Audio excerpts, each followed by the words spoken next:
அது செமஸ்டருக்கு 10-15 ரூபா செலவாகும் சார், அது என்னால் முடியாதுங்க சார் அவர்கிட்ட சொன்னேன். அப்போ அவர் வந்து என்ன சொன்னார், நீ என்ன சரி அதெல்லாம் நீ யோசிக்காதல்ல, உனக்கு என்ன ப்ராஃபிட்டோ அதை நான் தனியாக வந்துடும், இதை நான் வந்து உனக்காக செய்யலை, உன் திறமைக்கு செய்கிறேன், அதனால் நான் உன்னை படிக்க வைக்கணும், நீ சைன் மட்டும் முடிஞ்சு சைன் வாங்கிட்டு போய் அவர் தான் நம்மளால் 2 செடி தான் வந்து பிற்பாடு ஆழமாக மாறணும். ஆழமரமாக மாறதுக்கு நீங்கள் எல்லா உதவியும் எங்களுக்கு தேவை. அதனால தான் இந்த ஸ்டேஜ் போட்டு எல்லாத்தையும் வர சொல்லியிருக்கோம். அதே மாதிரி இன்னொரு விஷயம் என்னென்னா, இருக்கிறவனுக்கு கொடுத்து வெத்து பெறுவாங்க. ஏன்னா அதை 10 பேர் வாங்கணுங்கிறத அவனோட அன்பை சொல்கிறேன்.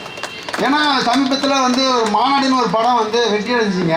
அந்த விழாவில் வந்து பார்த்திங்கன்னா அதனோட ப்ரொடியூசர் வந்து சிம்புக்கு ஒரு பரிசு கொடுத்தாரு. ஏன்னா டொயோட்டா காரில் விலை உயர்ந்த கார் 1 கோடி ரூபா இருக்கும், அந்த பரிசு அவர் கொடுத்தாரு. இது என்ன ஒரு வேடிக்கைன்னா, அவருக்கு கொடுத்த பரிசு அந்த ஒரு நாளைக்கு தான் அவருக்கு ஒரு பெருமை. அந்த ப்ரொடியூசருக்கு வாங்கின சிம்புக்கு ஒரு 4 நாள் அந்த கார் ஓட்டுற வரைக்கும், ஏன்னா ஆல்ரெடி அவருக்கு 15 காருக்கு மேலே இருக்குது, இவர் வாங்க ஒரு பெருமை. ஆனால் அவங்க நினச்சிருந்தா சிம்பு பேர்லையோ இல்லை அந்த ப்ரொடியூசர் பேர்லையோ ஒரு 50 பேர்த்த படிக்க வச்சுக்க முடியும். ஏன்னா 50 பேர்த்த கன்ஃபார்மாக 1 கோடி ரூபாய்க்கு தாராளமாக படிக்க வைக்கலாம். படிக்க வச்சுருந்தாங்கன்னா அந்த 50 தலைமுறையாக மாதிரி இருக்கும். அதில் யாராவது ஒரு 50 பேர் ஒரு 10 பேர் என்ன மாதிரி ரெடியாகி கூட வந்துருக்கலாம்.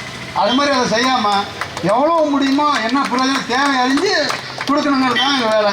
அதனால தான் முதல்ல அதே மாதிரி நம்ம முதல்ல ஒரு சமூக சிந்தனை அது ஏன் சேர்த்தனோன்னா,